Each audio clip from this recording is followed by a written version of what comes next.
There it goes. Hi, everyone. Hi, Svetlana. Hi, how are you? Hi. Hello. Hi.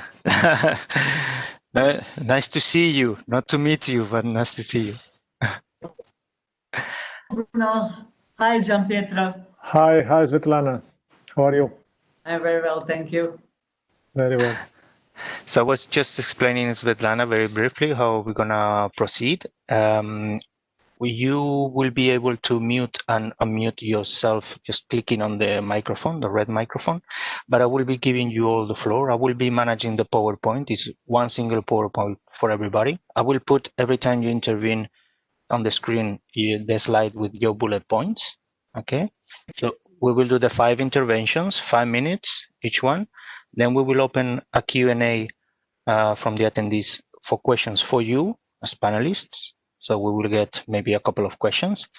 And then we will open a second session and I will open the floor for the attendees to share the same lessons learned or conclusions that you will be doing. Okay, I will give them less time to them. And I'll just wrap up everything with a final conclusion from the conference, just 5 minutes, and we will close everything. Okay? Okay. So it's 2 already. So we have like 38 people. Recording is on track, so we can actually start. We can actually start now. If you're okay with that. Yes. Okay. So by the way, first one to intervene will be yourself, Svetlana. Okay. You will see it in the PowerPoints. You will see the names of the organizations and like that. I saw that. Okay. Great. So, well, we have 40 people. I think definitely we can start. Thank you, everybody, for joining the last session of the EMN annual conference, this special annual conference, which we have run like 9 sessions already online. It's been like a marathon. Fortunately, we didn't have at all technical issues, except some small things. I think it worked pretty well. A lot of information, I've been told by participants, and I hope this will be just a point for reflection. But there's so much uncertainty that we for sure will carry on doing events and meetings and sharing ideas and experiences, because these uncertainty times will need for all of us to be closer together, okay, and share information and help each other. So here we are on the last session of the annual conference. We are using this WebEx platform. Many of you already have experience in this platform. This has been like a master in the WebEx platform for all of you. You know already that the 3 main features that you can enhance your interactions are the hand icon. This means that you can raise your hand if you click on the hand to request your participation, live participation. You can also use the chat dialogue to put a question to either the panelists or any person, or us, the secretariat in particular, or to everybody. Or most importantly, to use the Q&A part that you can scroll up to write questions that me as moderator, I will be putting to the panelists. So, you know, my name is Jorge Ramirez. I'm the general manager of this organization we call EMN. It is not an organization, it's all of you, actually. And my idea is that we use this session to bring up some conclusions from all these times we have been struggling and fighting and doing changes and revolutioning even the way we manage and we run our organizations, but extract some lessons learned. Because even if we have seen a lot of difficulties, I think we have implemented changes and ideas that otherwise we would have never tried to do. And I think some of the advancements are going to be important, not only now, but also for the future, for the future development of the organization. My first idea was to have a positive, let's say, vision of conclusions from COVID. But in the end, I said to the panelists, look, just give to me your points or your main outcomes from these months, because there are positive and negative things, you know. There are things that unfortunately we still don't know what is going to happen, but there are some few areas that we can already start sharing positive findings or experiences of things that really represented a major advance in the organization. So just with this purpose, I have with me 5 panelists from different countries, different experience, some of them from banking sector, credit unions, MFIs, national networks, which pretty much represent a good sample of experiences during the last few months regarding the current situation. I have with me Bruno Casola, which is the coordinator of micro small businesses from IKEA Banca. Also with me, Septimio Lupea, Head of Communications from Ascar Regionea West. Maybe you also had the reference of they were formerly called UTCA, now it's Ascar Regionea West. Vladimir Hood, who is the CEO of Roncom. Also with me, Gianpietro Pizzo, President of README and CEO of Microfinanza. And Svetlana Roganovic, CEO of Monte Credit, which actually is going to be our first panelist to talk to us about the lessons learned in Monte Credit during these difficult times. So Svetlana, the floor is yours. Thank you very much, Jorge. Good afternoon to all. I appreciate this opportunity to share our practice from the MFI Monte Credit side in Montenegro. We operate in Montenegro and we are the part of the Vision Fund International Microfinance Network. So I will very shortly share with you our practice regarding and our actually practice that we have regarding the COVID-19 in the last 6 months. So I can say that the most important thing is actually implementing and putting in place the right crisis management. What does it mean? It means that we have to be flexible, we have to be agile, and we have to communicate very clearly with all our staff. How we did it? We did it because we have also the team of prevention we have regarding the pandemic COVID-19 in Monte Credit.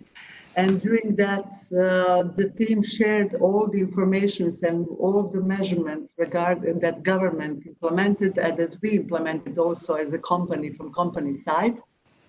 As the whole country was locked down from 20 March until the 4th of May. So it was not easy period, especially as many of the people didn't work from the home. Also the clients' businesses were all, most of them closed. We have police hours, so we have very frequent communication, and most important thing that in that first period we build our business continuity plan. So we make a plan how to survive all this kind of situation. The other thing that we had is actually that most of you had, and that is how to implement all the measurements from the central bank, or I shall call it moratorium or rescheduling, as you like. And it was not easy, as during the April, we also started implementing of the new system. So we have 2 troubles with us. The implementation of the core banking system is also always demanding, but when you add on that moratorium, you have long hours of working and lots of problems with implementation. On the other side, regarding the crisis management, what we did, we actually called all our clients during that period.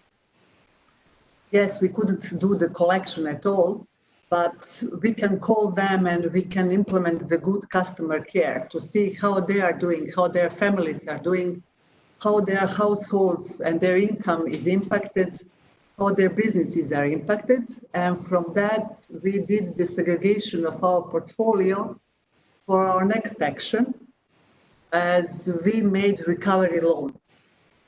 Recovery loan is actually the product that we implemented to help the clients and to give them opportunity to revive or give a new breath to their businesses. so they can start new businesses after the opened up of the country or after the lockdown. And as we did the segregation of portfolio in April, we saw that part of our portfolio is very hurt by pandemic situation, especially in Montenegro, as 60% of our GDP is made by tourism. And that also involve all the other activities as agriculture, organic production of the food, which is mostly our portfolio.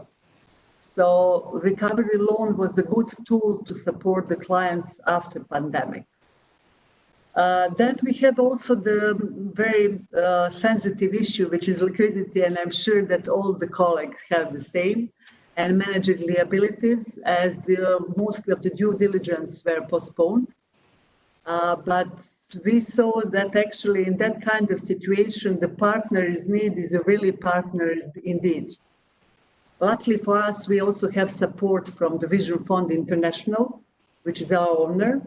But on the other side, we also had very good support with the third-party lenders, and I'm grateful for them, as we did the postponing of the principal repayments that we had in this kind of pandemic time.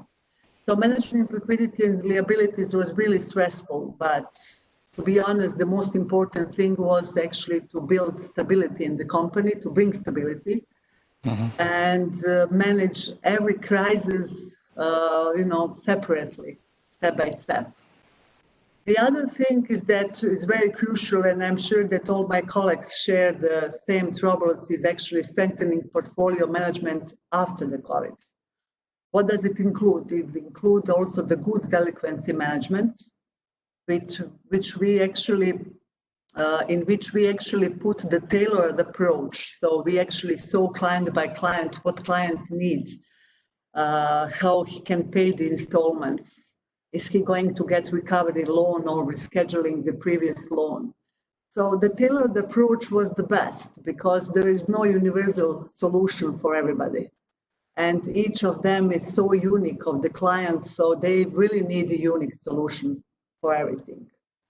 The other thing is what about the lending after the crisis? I'm sure that you share opinion that economic activities and economic situation in every country was changed. So whatever was in March, in February, doesn't exist in the same format like now. So with the good delinquency management, also we plan to implement more products that are also have more social impact and trying to help the clients from one side. And on the other side, which is also very crucial for every organization, is managing the risk. So we make also the little bit different risk strategy, and we implemented it. At the end, I just have to say that we succeed to maintain the stability. We succeed to maintain our business continuity. We have second wave of COVID here, but we are still here, and we are doing well.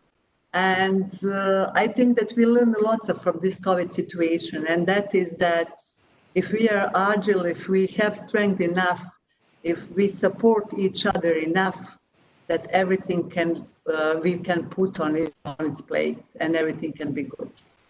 That's it. Yeah, you're completely right, Svetlana. Oh, what you say, indeed. Thanks a lot. And next one, we will have Gianpietro. Gianpietro from President of RITMI.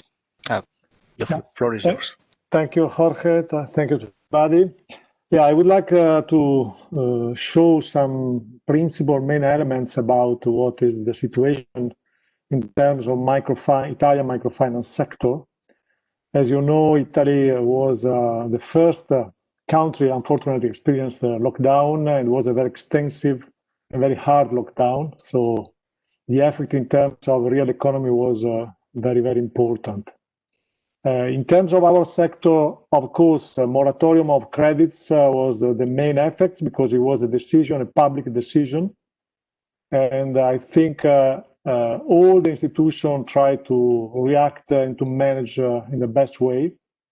But I would like to underline two maybe positive effects of this very extraordinary, very emergency situation.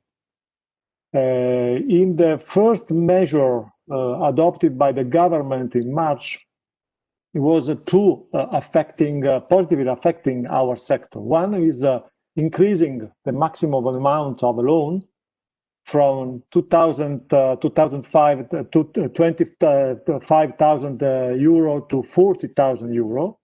That's a very important increase in terms of the size of the loan, and I think is changing the panorama in terms of what effectively is the potential demand that would be addressed to microfinance sector. And I suggest that is one point we need to discuss even at the European level, because we know that it was a proposal by EMN, the European Commission, Parliament, to increase the maximum amount. And I think we are now an urgency and necessity to try to harmonize effectively different measures and different conditions of the design of financial products in all European countries. Another decision by the government was to open that it was in the past we negotiated hard about this, but at the end we need a very extraordinary situation to achieve some outcomes, some results.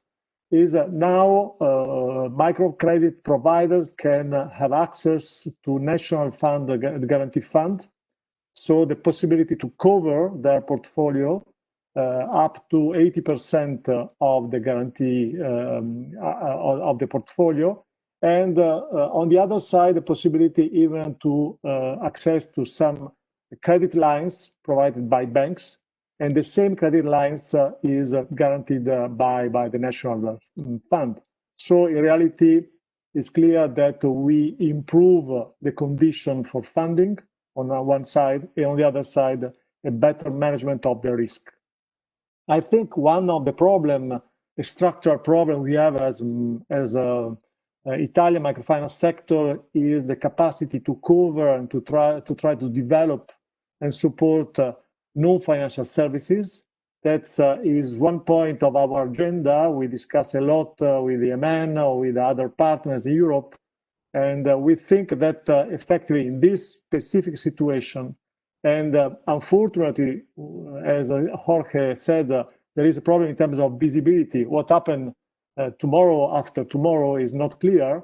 And it's clear that this situation, we need to reinforce our capacity to reach clients and to try to support them.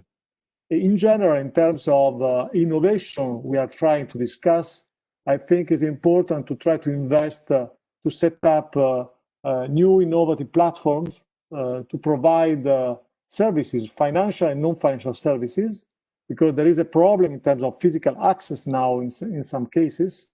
We need to try to develop networking with other institutions that they cover with other services in the different regions, in the different localities, because we know that effectively the crisis is at the beginning, unfortunately, it's not at the end. In this month, some public measure, for example, to avoid people to enter in a situation of unemployment is something that try to help in terms of social welfare. But what happened tomorrow, what happened in the next year, is clear that the demand, the potential demand for financial needs is increasing. And finally, I think we need to try effectively to adopt some specific impact measurement system embedded in our microfinance MIS, management and information system, because we need to know better what is effectively the capacity to contribute by microfinance sector to change and to recover the situation. Finally, I think any crisis is an opportunity. We are facing an opportunity to change our business models, to reinforce the capacity to have more capacity to dialogue with the public body and with social investors. And this opportunity we need to try to use and to valorize in the best way we can. Thank you. Thank you, Gianpietro. You're completely right. Italy was the first country in which we start seeing what was happening. First country to go through the lockdown. First country in which we saw government measures, really substantial measures. And I think the challenge now will be like what happened once this crisis is ended. I think it's the opportunity to say, no, these measures should remain. MFI's definition should still be 40,000 euros, and they should be recognized as fully financial institutions, and they should have access to state guarantees. You know, that's a good fight for README for the coming years. Then next one, we will have Septimio Lupea from Ascar RV. Septimio. Thank you, Jorge. Hello, everyone.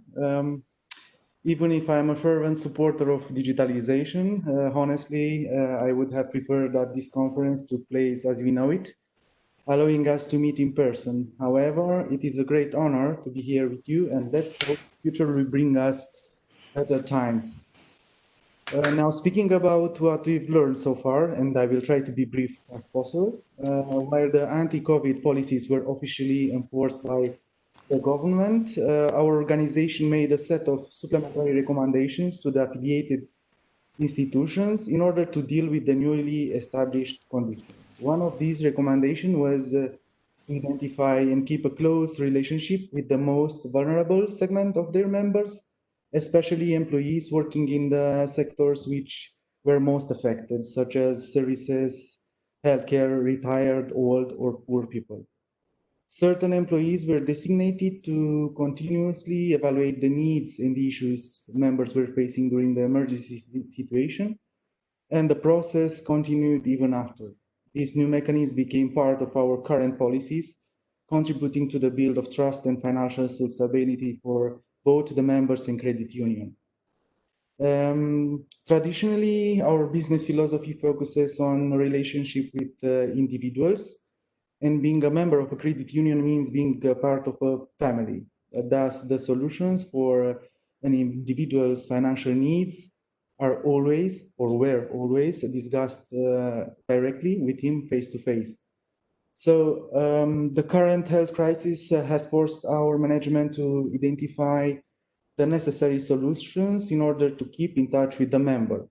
So we explored and began implementing several new solutions, like building a new line of digital services, starting with a new website to promote the sector, and ending with a new score-based system for creditworthiness analysis.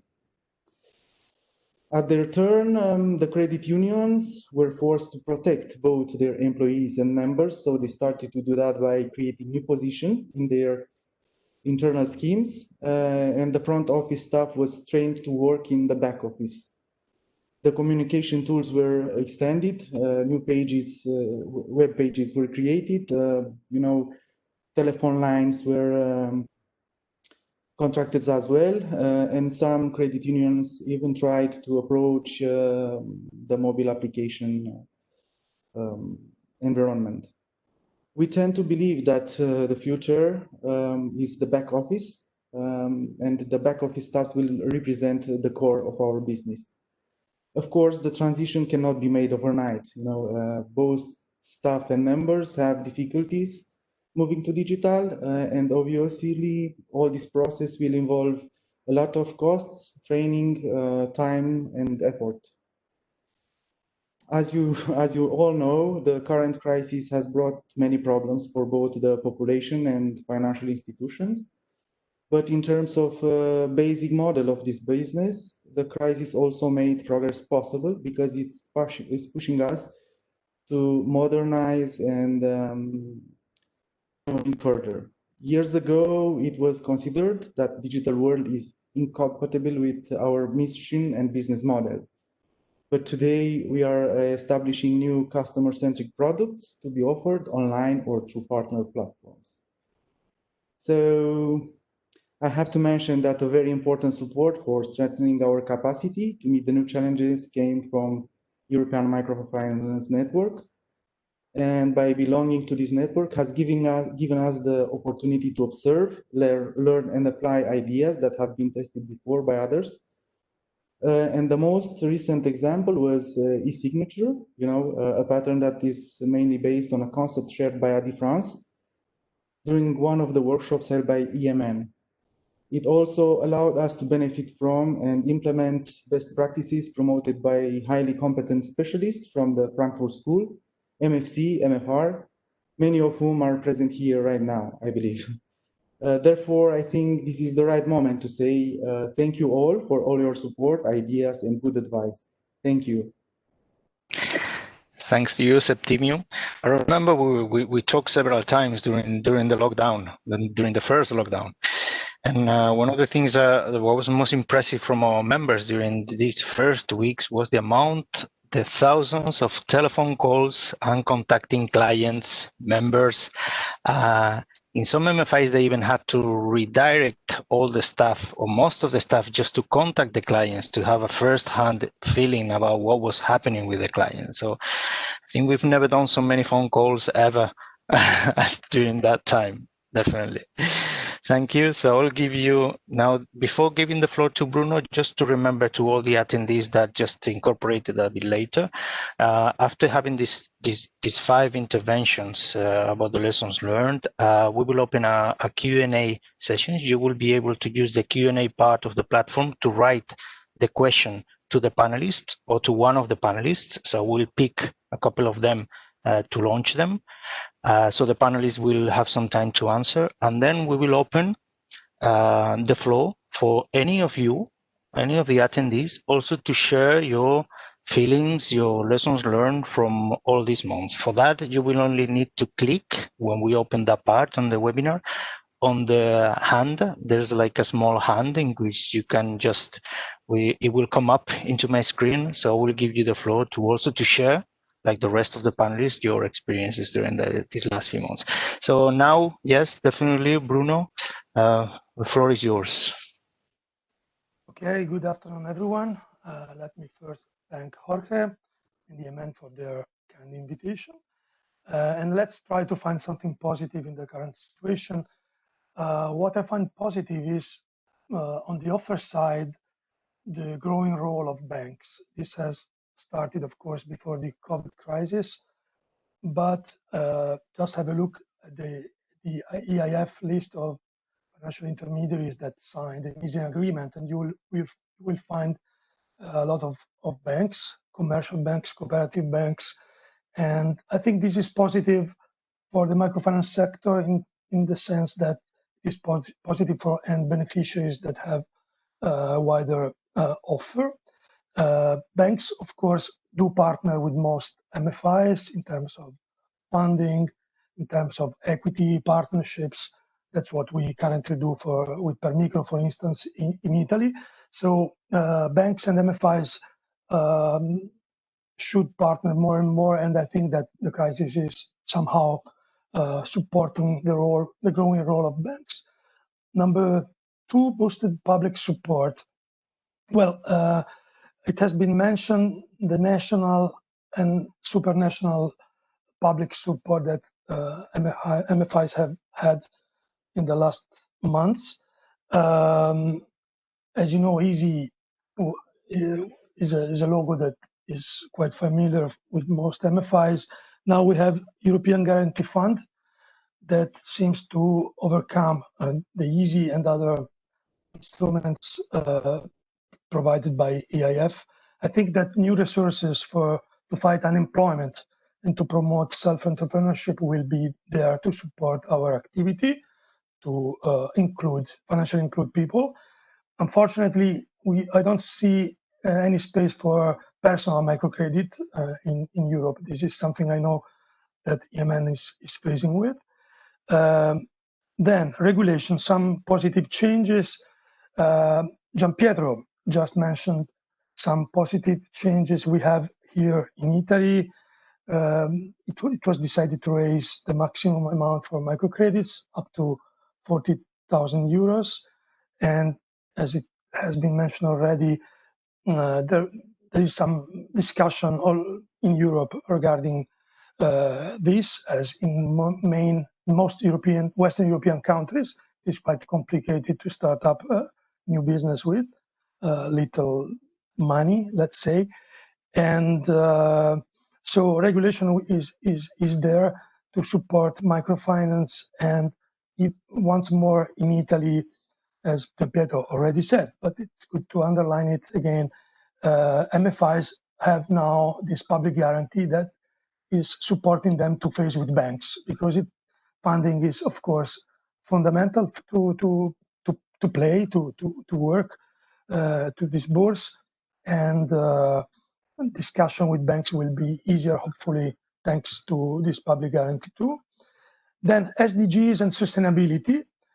We are all familiar with 2030 UN agendas and SDGs. I think that these SDGs are quite far to be achieved, unfortunately, all over the world, and in Europe the same.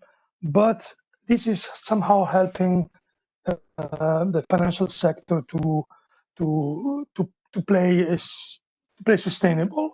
That means that even EIB Group is somehow changing its attitude, and I guess that in the near future, the EC Green Deal will affect EIB policies and instruments like equity, debt, and guarantee, of course. And microfinance is a key factor to achieve some of the SDGs. And we, as a bank, as a group of cooperative banks, have included microfinance, our activities for microfinance, as one of the key pillars of our 3-year sustainability plan. And finally, consolidation process. Well, banks are consolidating because the banking sector is facing with hard times. My banking group is let's say, coming from a consolidation process of the Italian cooperative banks.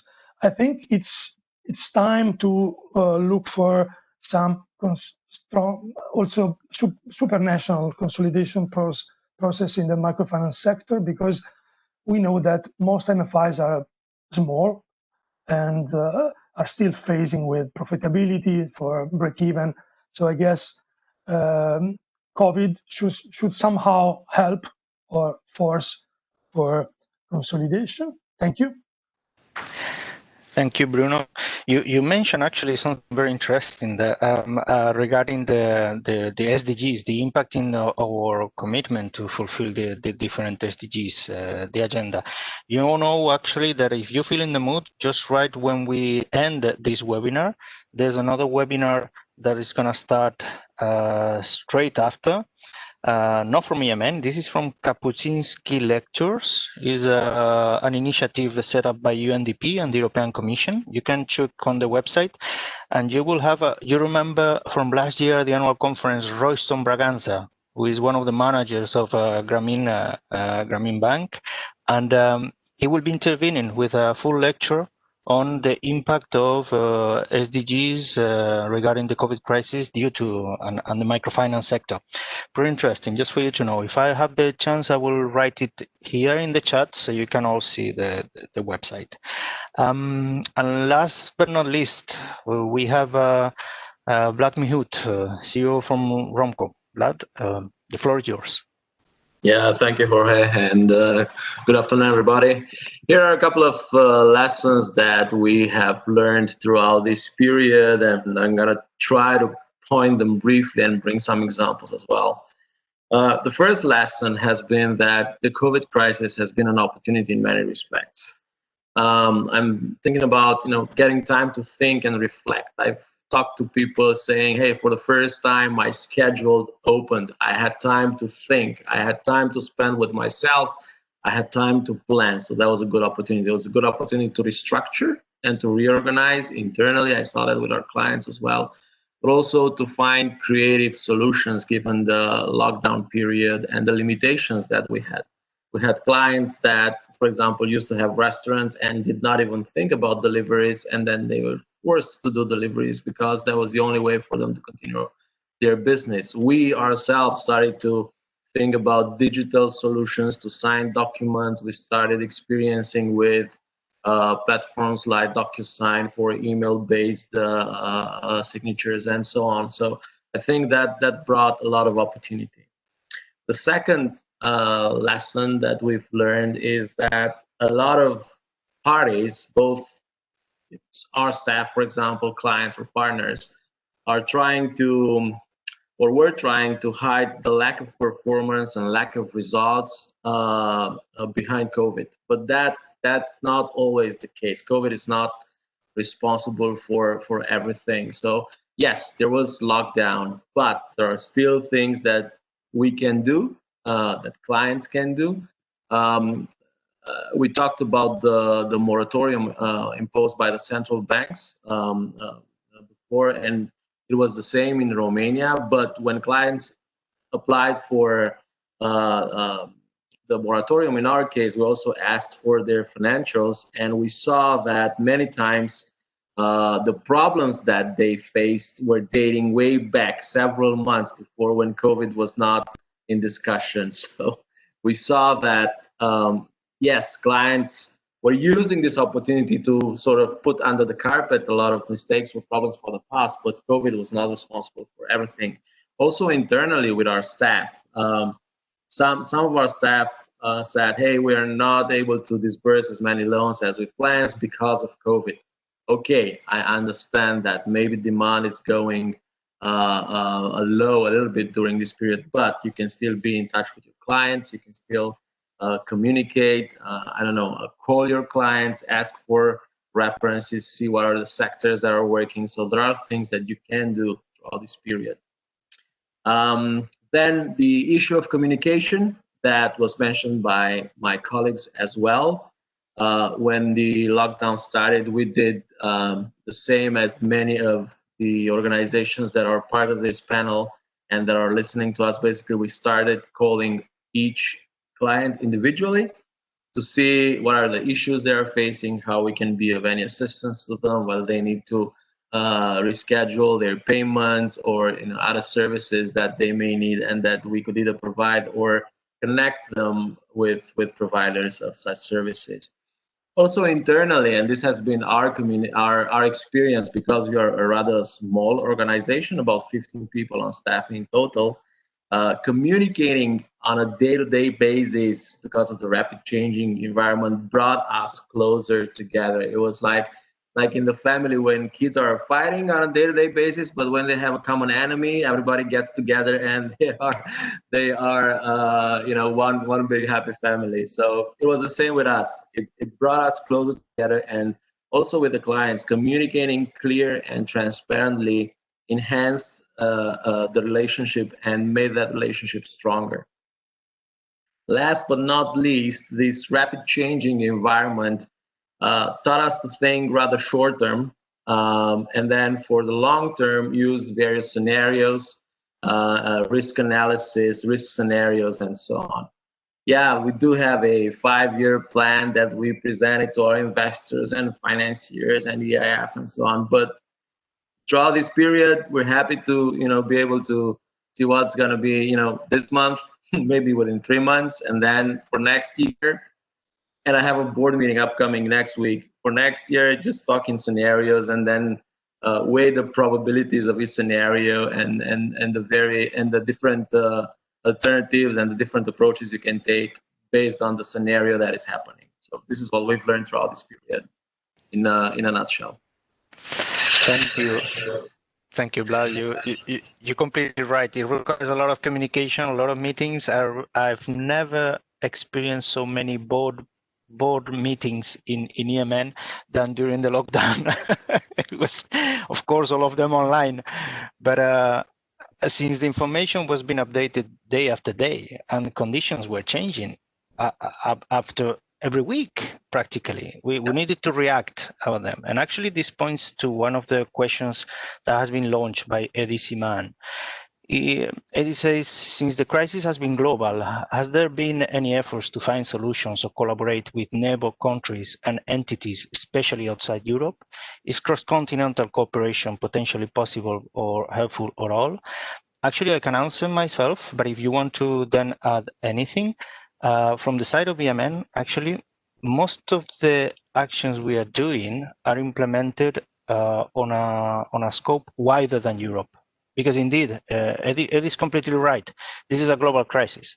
And there are so many components of this crisis that We used to talk about in the past about the European bubble, but it is not the case anymore. This crisis has exposed itself to the need and cooperate with organizations all around the world.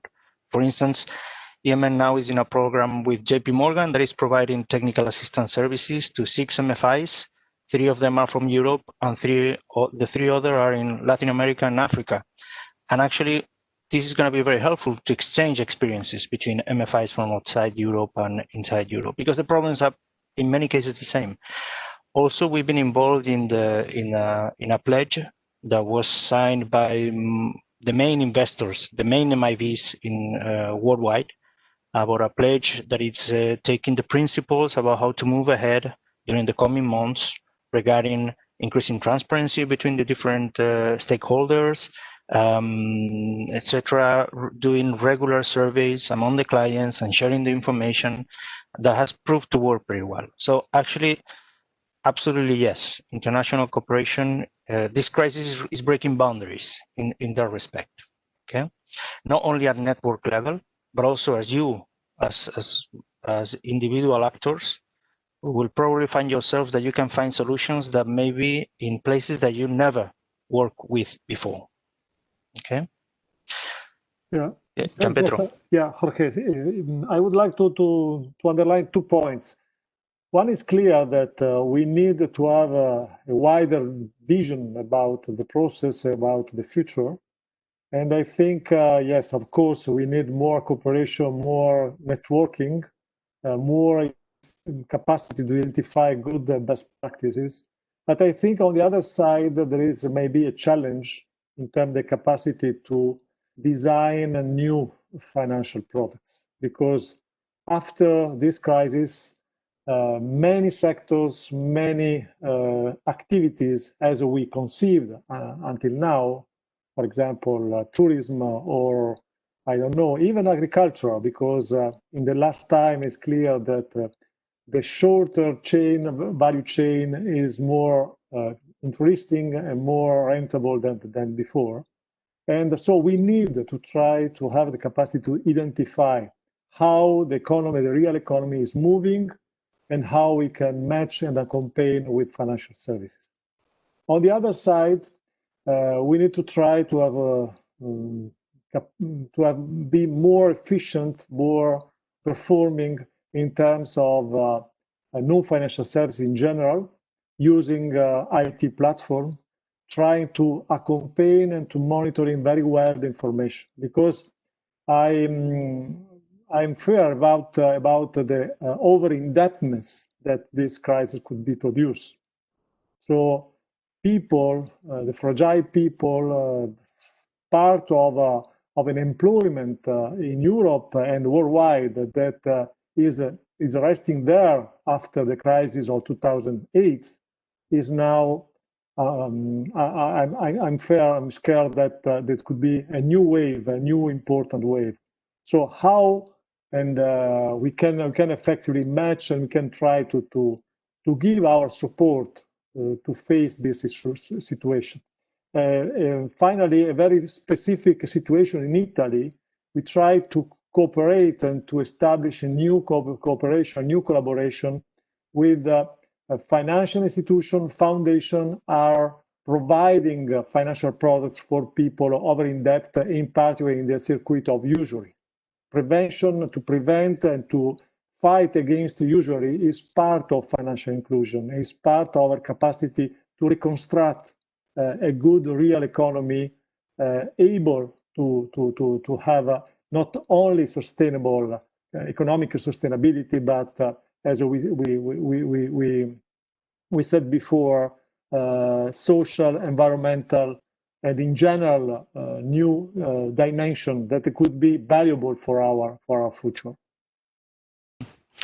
Yeah, thank you, Gianpietro. If there's any other of the panelists that wants to react to this question, or either to any of the words said by any other panelists, just feel free. You can unmute yourself.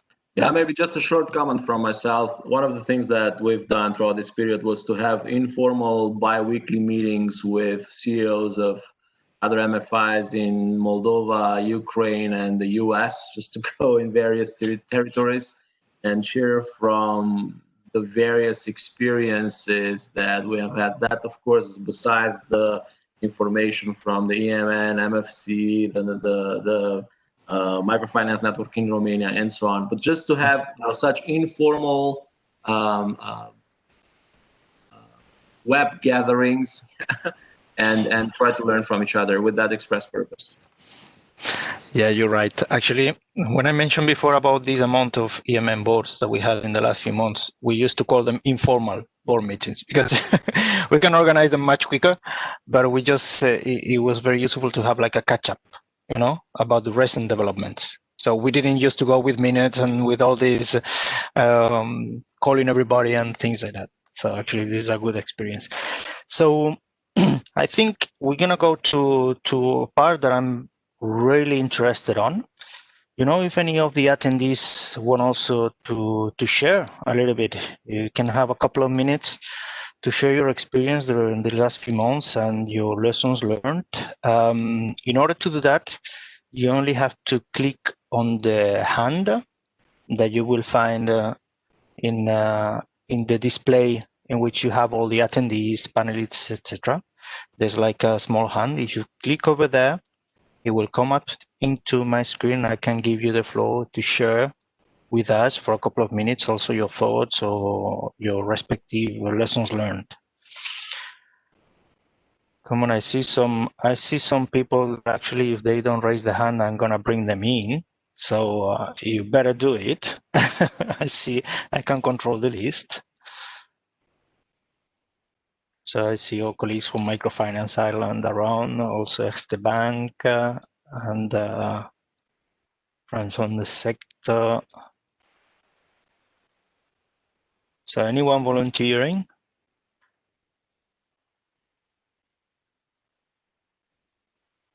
Okay, that's fine. No problem at all. Actually, I just prepared something that that somehow is bringing together what everybody could say, you know.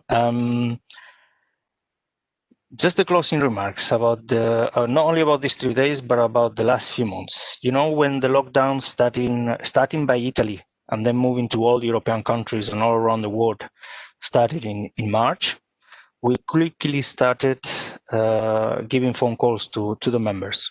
You know, in just 3-4 weeks, we did like 25 interviews by telephone, just to have sort of a feeling about what was the situation, even if the information we got was more about perception about what was to happen, because we were not still conscious about many things that could happen.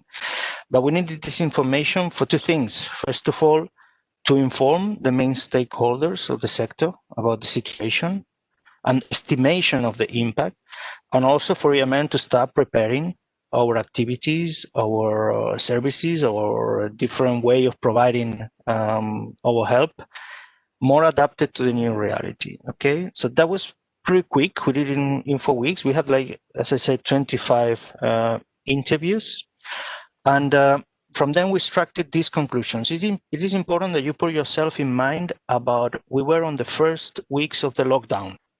Maybe things are different, have changed slightly from them.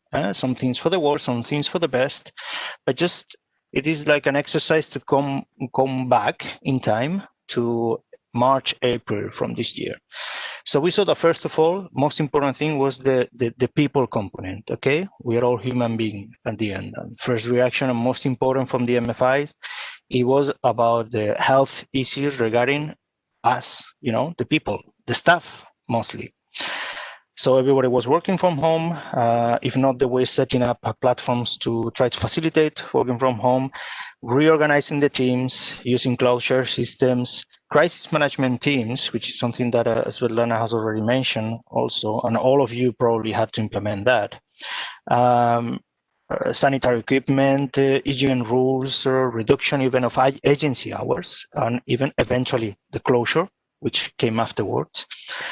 And that was kind of the most important thing, was the sanitary emergency. Okay, Then impossibility and difficulties, of course, to collect loan repayments as usual, meeting clients on the field, delivering non-financial services because most of them were presential, and Gianpietro is completely right. In order to adapt to this new reality, we need to move these non-financial services into new ways of providing them. Of course, that requires an investment, but it's definitely something to stay. It's not something that during the biggest of the crisis we needed to move on online platforms, the non-financial services. Probably we will have to do this from now in the future. Communication with the clients, all of you mentioned that. To continue and develop systems to get feedback from the clients constantly. And very difficult to carry on disbursing loans as usual, you know. Again, as I said, this is the way the sector was in April this year. Financially, of course, a lot of difficulties everybody was expecting and already experiencing an increase in the PAR 30, lack of liquidity for all around the sector, reduced outstanding portfolio, of course, difficulties in repaying funders. Many of you had to renegotiate your deals with your funders, and overall, an increase in the cost of financing or hedging. Because even if general interest rates are now in negative, let's say, for instance, in the Eurozone, general interest rate is even negative, we haven't seen a decrease in the price cost in terms of interest rates of funding to the MFIs, according to that, okay? So mitigating actions that everybody was putting at that time. Of course, we have mentioned by a couple of you today, restructuring of client loans, you know, moratorium and deferrals, no emergency loans. I've seen a lot of MFIs implementing, being very innovative and trying to find money, find resources and implementing new emergency loans with, in many cases, better conditions than the normal loans, okay? More communications with clients to try to establish platforms that are beginning could have been informal, but then trying to formalize them in order to collect regularly feedback from the clients. Greater use of digital services, okay? But these take time, as Timio mentioned before. You don't become digital from one day to the other. So it's important to start little by little with some components to start digitalizing them, but then have a more strategical approach towards digitalization, okay? Voluntary slow down or stopping disbursements to clients. I would even say that many MFIs stop looking for new clients, but rather focusing on offering new loans, but to the current clients to try to help them. So it was a way to secure the current clients, okay? Which was already a big task. And we identified also a lot of needs. We tried to split them into short-term needs and long-term needs, and on which of them we are trying from EMN and in collaboration with other organizations, we're trying to implement all of these. In terms of funding, it's clear. Guarantees was the most requested at the beginning. Gianpietro mentioned how important was that the Italian government opened the door to the national guarantees to the sector. That's fundamental. And actually the first 4 bullet points on funding refers to guarantees. Of course, grants for non-financial services, for new delivery of non-financial services. And then in terms of technical assistance, of course, digital, but from 2 aspects. First one, for instance, we have done several webinars in EMN regarding digital signature, digital contracts, because this is the only way to formalize something with the clients. Some members were formalizing contracts through emails, just accepting emails as contracts, but at least to have some security to proceed with your activity with new loans to your current clients. It was important to try to digitalize that part. As I say, it's not only about regarding non-financial services to provide them online. It is also about adapting the non-financial services to the new reality. For instance, some MFIs were trying to give or train their clients on how to access grants, public grants, you know, which is, as you know, is not always as easy as it looked like. Training to the staff of the MFI, okay, also about how to cope better with the situation and how to cope better with the needs of the clients. complete reorganization of policies and processes. We were in a risky situation, and HR policies in the MFI needed to be adapted, so they required technical assistance for that. And collection techniques, you know, as among other sessions, we had a session on that topic during the annual conference and in other webinars. But for the long term, they were looking for things more in the medium term, like more guarantees like EASY were needed. That's when we started these discussions with the European Commission regarding the adaptation of the current contracts under the EASY guarantees from the European Commission, started by this feedback from the members. We didn't get more budget, which was the main objective, but at least we got flexibilization in many of the terms from the guarantees. And that's going to be pretty interesting for the current beneficiaries of the EASY guarantees. And diversification of the funding mix. Many MFIs put themselves the question whether the funding mix was adequate at this stage. So many of them were asking us to have new contacts with new investors, even some creative contacts, alternative investors, to look for further diversifying the funding mix and even get better deals, because in many cases the current investors were stopped working. You know, they were also cautious. They were also waiting and seeing what was meant to happen. That for the part of funding. For the part of technical assistance, of course, digital marketing. This is one of the things that we are providing the most during our TA, the provision of our tailored trainings, digital marketing, and new communication strategies based on digital. Strategic plan. We had one of the workshops here in the annual conference talking about sustainability versus social mission. You know, many MFIs, this crisis is bringing them to a point in which they will have to reconsider some strategical components of the organization in order not to stop fulfilling their mission and vision, you know, because the contexts have changed. Maybe strategically they will have to do some orientations. And many of them, they asked us to enhance and promote more good practices, more peer learning with peer-to-peer visits. Well, peer-to-peer, not anymore visits, but peer-to-peer online, as we have been doing during the last few months. And something that actually makes a lot of sense, which is a support to get the European Code of Good Conduct certification. Since the European Code of Good Conduct is considered a good standard for the sector, now we saw that increase in the need to go through that process in order to test the organization against good standards, in order to improve resilience of the organization. So these were all the findings. They were immediately sent to, as I say, to the main stakeholders. Also, not only the European Commission, also to some investors that we've been in contact with in the last months. But this is from April.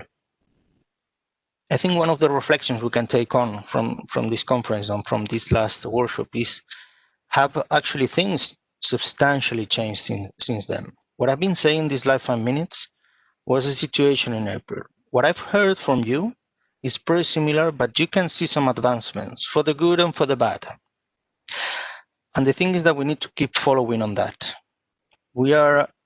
Newer challenges are coming up. Nobody expected at that time that there will be a second wave, and the reality is that the second wave is here.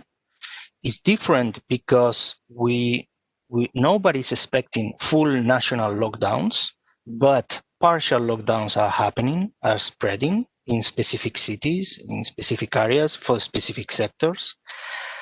And we need to carry on talking about this. The feeling is that we cannot just end the conference today and this is it. Actually, what we need is to move ahead, and I will refer later on to how to move ahead regarding keep talking about what have we been learning, how can we help others, and how can we get help from others, not only from your network, but particularly from all of you, okay? But I will mention that later on about how we will continue on that. In any case, very important, you are not alone on this part, okay? If EMN has a role, it is definitely to try to facilitate contacts between yourself. It is good that you see the attendees list. We will share all the presentations, all the recording of all the sessions from the annual conference will be available on the website of the conference in the coming days. And it is important that if you don't know who to contact to get help, ask us, ask your network, okay? And we will try to bring it together. And just to say thanks for an end, to close this session and close the conference. And just to say that the thing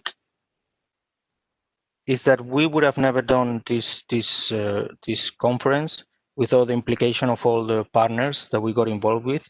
First of all, I think without the help of the EMN staff, I think we set up a conference in a record time and in a total different channel. So I want to say thanks and congratulate all the staff of EMN. Obviously to all the supporters, of course, the European Union, who's been supporting EMN already for many years and also for this conference. The EIB Group, who has also been helping not only from this conference, but also on the Research Award, the European Microfinance Research Award, on the elaboration of the overview survey that will be released, by the way, in the next couple of months. Before the end of the year, we will have the results of the overview survey 18-19. Also is helping on us on this conference and will also help us on the European Microfinance Day that I will talk about. And our member sponsors, Galileo Network and BNP Paribas, which also were part in the different panels on the conference. And as I said, we cannot stop just talking about what matters the most. We want to continue.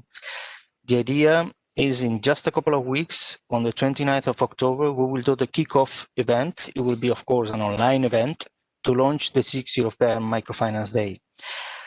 During the weeks after the 29th of October, for any event, press release, article, information that you want to share with the people, particularly on this time, maybe you want to allocate the visuals, the identity of the 6th European Microfinance Day, because that will give, will raise still more the awareness about that you are not a single island in your country or in your region working for the vulnerable. You actually belong to a big industry all across Europe. And it's good and important to give this identity, because I think it is about time now, in the next few weeks, to raise and make sure that everybody understands what the microfinance sector is doing for its clients, for the most vulnerable. Because even if some measures have been applied for the sector to offer its services, like Italian government and in many other countries in which we have seen support towards the sector, we need to make sure that this support is maintained and this consideration for the microfinance sector is maintained. Vulnerable people will always be vulnerable now and when this crisis ends. The problem is that now everybody's pointing to these vulnerable people, but we had to raise this question, for instance, to the Commission when we saw new funds going to SMEs, but no new funds going for social inclusion, okay? It is important that we keep raising the awareness about what we are doing, and that's what the European Microfinance Day is about. So any action, communication, webinar, online event, maybe a video you want to do, you can contact the secretariats of EMN or MFC, and we will provide to you with a communication kit. So you can identify this action in a pan-European campaign, which will be much more impactful for you. And thanks to all of you, particularly my 5 panelists and colleagues, because we had a long conversations already the last few months and for many years already. Thanks to all of you. Thanks to all the panelists of the full conference. Thanks to all the attendees. And just a brief reminder, we need your evaluations, are very important for us because these will help us to try to make it better. Make it better. We will see next year at the annual conference. Our idea is to do it in Brussels in June. We'll see. We hope we will be able to do it on site. Otherwise, we got quite good experience in this conference on using online platforms. But you will get, in any case, any advance on the future annual conference and on any other things. Thanks to everybody. Go back to work in these difficult times, but I think the light is at the end of the tunnel, definitely. Thank you. Thank you all. Thank you all. Thank you. Thank you. Bye. Bye. Thank you very much. Bye-bye.